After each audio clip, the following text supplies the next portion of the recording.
Hello guys, in this video, I will show you how to add VST plugins to OBS Studio.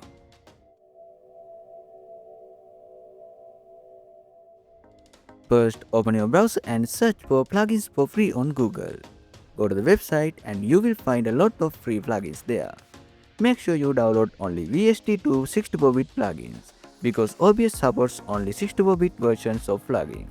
I have already selected and downloaded some 64-bit plugins.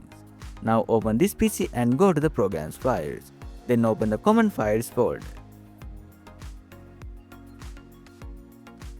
Here, create a new folder and rename it to VST2.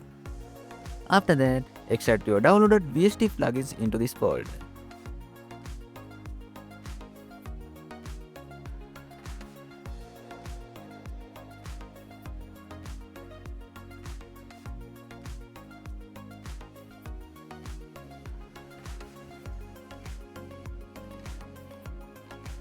Next, make sure OBS is closed, then open it again.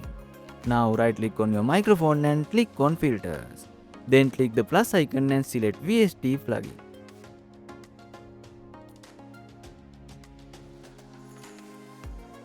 Now in the drop down menu, you will see your installed plugins. Just select one and you can open and use it. Keep in mind that 32-bit or unsupported plugins won't work in OBS and you can't open it. That's it. You can now try different VST plugins using this method. I hope this video helps you out. If it did, don't forget to like and subscribe. Thanks for watching.